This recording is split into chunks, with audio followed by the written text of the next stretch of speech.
nome do Pai, e do Filho, e do Espírito Santo. Amém. Evangelho de Jesus Cristo, segundo São Mateus. Glória a vós, Senhor. A origem de Jesus Cristo foi assim.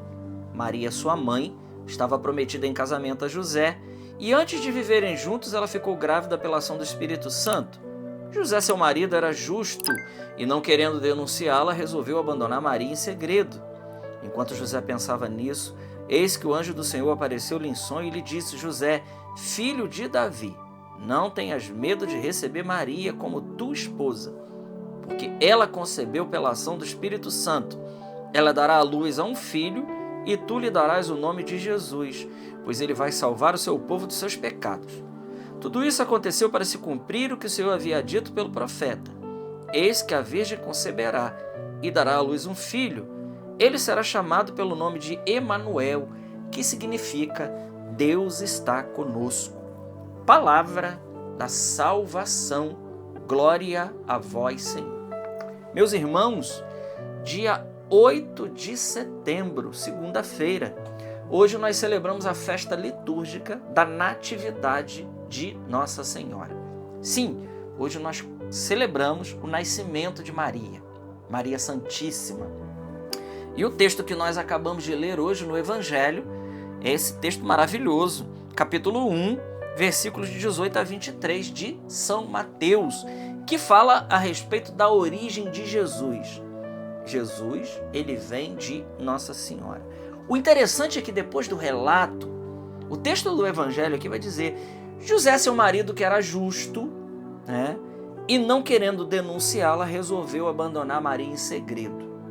Então, José aqui, que era justo, e a palavra justo na Bíblia significa santo, diante do acontecido, porque isso aqui prova realmente que Maria ficou grávida por ação do Espírito Santo, sem consórcio de varão, sem consórcio de homem algum. Enquanto José pensava nisso, o mesmo anjo que aparece para Nossa Senhora, que é São Gabriel, o arcanjo Gabriel, ele aparece também para José em sonho. Ele diz: José, filho de Davi, não tenhas medo de receber Maria como tua esposa, porque ela concebeu pela ação do Espírito Santo. Meus irmãos, que coisa extraordinária. Eu diria aqui, né, hoje tem um clamor do céu para toda a humanidade. Não tenha medo de receber Maria, eu diria, na tua casa, porque ela é esposa do Espírito Santo. Não tenha medo de receber Maria, porque ela concebeu pela força do Espírito Santo. Olha o peso dessa palavra, meus irmãos.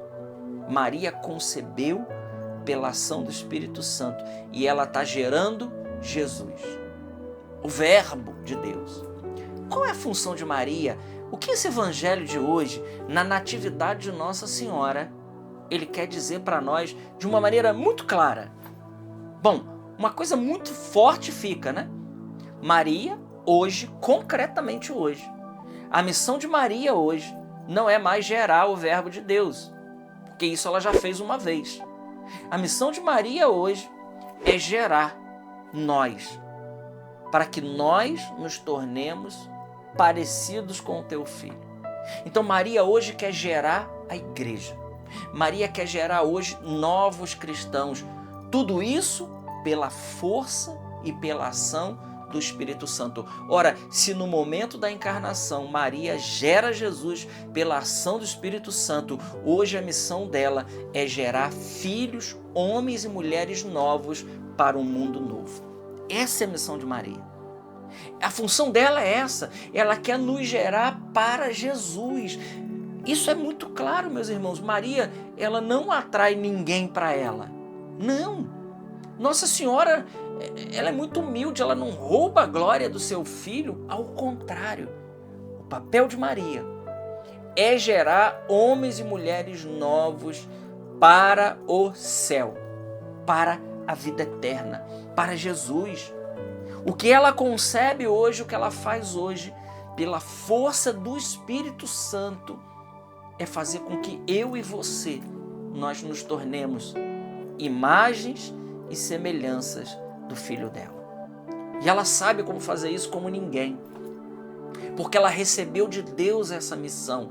Isso é obra de Deus, e como diria o profeta Isaías, isso é obra de Deus e é admirável aos nossos olhos. É admirável. Eu fico muito assim, pensativo quando eu vejo que as pessoas rejeitam Nossa Senhora. Me desculpa, mas eu não vejo outra possibilidade que não seja uma ação do maligno para roubar Maria da vida dos cristãos. Não tem outra, não teria outra coisa para a gente dizer aqui. Ora, se o Evangelho é muito claro, né, a dizer que ela é a cheia de graça, se o Evangelho é muito claro a dizer que ela é a Theotokos, a mãe de Deus, se no alto da cruz, no Evangelho de São João, capítulo 19, versículo 25, Jesus, depois de ter entregado tudo, ele olha para o discípulo amado, que lá não diz que é João, embora a gente atribua a João, mas naquela hora São João não faz questão de dar nome àquele discípulo amado, porque aquele discípulo amado somos nós. Assim como São Lucas começa o seu Evangelho escrevendo a um tal de Teófilo. Quem é esse Teófilo que Lucas escreve o seu Evangelho? Ora, esse Teófilo, ele diz isso lá em Atos dos Apóstolos, né? Na minha primeira exposição, ó Teófilo. Quem é esse Teófilo? Teo, Deus, filo, amigo. Amigo de Deus. Então ele está escrevendo para todo aquele que é amigo de Deus. Lá no alto da cruz, quando Jesus olha para o discípulo amado, aquele discípulo amado que João não dá nome, é eu e você. Aquele discípulo amado somos nós. E que Jesus, do alto da cruz, depois de nos ter dado tudo que ele podia dar, ele nos entrega a sua mãe. Mulher, eis aí o teu filho.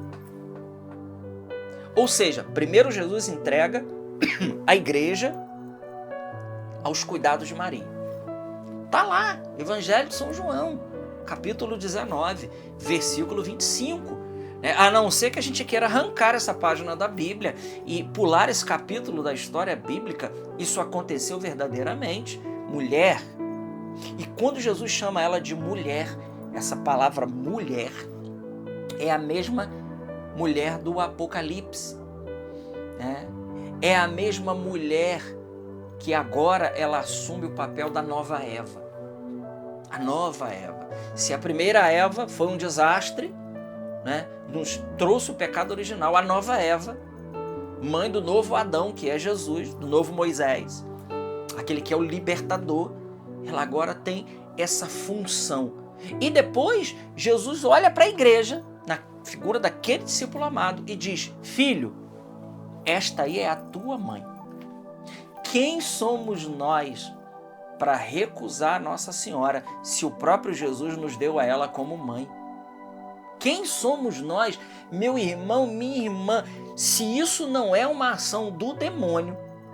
Porque eu não vejo outra coisa. Eu volto a dizer, todas as pessoas que têm aversão a Nossa Senhora só pode ser uma investida espiritual. Porque se leem a Bíblia, se gostam da Bíblia, mas não aceitam a Bíblia toda, então tem alguma coisa errada aí, porque isso é muito claro. Não dá para ter... Qual interpretação a gente poderia ter ali? Dizem para mim, qual interpretação a gente poderia colocar nesses textos bíblicos aí? Nenhuma. Jesus falou clarinho, essa aí é tua mãe. Mas não fica só aí a palavra. Diz lá que a partir daquele momento, o discípulo a levou para a sua casa. E você, meu irmão, minha irmã, já levou Nossa Senhora com você? Já levou ela para sua casa? Porque Maria, ela é muito essencial nesse processo nosso de conversão, nesse processo de santificação. Eu volto a dizer, Nossa Senhora, ela quer nos configurar, nos gerar, para que a gente se pareça, para que a gente seja a imagem do teu filho. A função de Maria é exatamente essa. E ela não brilha por luz própria. Nós sabemos que quando nós olhamos no céu claro, de lua cheia, por exemplo, ou uma lua nova, É possível, inclusive, apagar o farol do carro numa estrada com lua cheia e você enxergar a estrada. Se não tem nuvem, se você está num lugar mais plano, que não tem a montanha para atrapalhar, você consegue, inclusive, ter claridade. Mas nós sabemos muito bem que a lua não tem luz própria. O brilho que a lua reflete na terra é porque ela está sendo iluminada mais de perto por o sol. O sol é Jesus. Nossa Senhora é como se fosse a lua. Ela tem brilho, ela ilumina, sim, mas não por ela mesma. Porque o sol que é Jesus, que é o filho dela, que ela está tão unida ao seu filho, não há nenhuma criatura neste mundo, e também nem no mundo angélico, que esteja mais unida a Jesus do que Nossa Senhora. Porque, volto a dizer, eu já disse aqui N vezes isso aqui na meditação do Evangelho, a união de Maria com Jesus não é como a nossa, que é na ordem da graça. Não, a de Nossa Senhora, além de ser na ordem da graça, é também na ordem da união hipostática. Por quê? Porque o Espírito Santo habitou, fecundou, e engravidou Nossa Senhora da segunda pessoa da Santíssima Trindade. E não existe ninguém na Sagrada Escritura, nem no Antigo e nem no Novo Testamento, que Deus tenha se unido tão fortemente como ele se uniu a essa jovenzinha chamada Virgem Maria. A Imaculada Conceição, aquela adornada e preparada para ser a mãe do Salvador. Então hoje, na Natividade de Nossa Senhora, meus amigos, hoje é um dia muito feliz para nós católicos. Nós não idolatramos a Virgem Maria, como pensam alguns por aí. Não, nós a respeitamos, nós a veneramos, nós colocamos ela no lugar que Deus a colocou. E quem somos nós para tirar Maria do lugar que Deus a colocou? Eu encerro aqui com as palavras de São Maximiliano Maria Kolbe, e que diz: não tenha medo de amar Nossa Senhora, você jamais amará ela como Jesus a ama. Glória ao Pai, ao Filho e ao Espírito Santo, como era no princípio, agora e sempre. Amém. Salve Maria Imaculada e viva a Natividade de Nossa Senhora.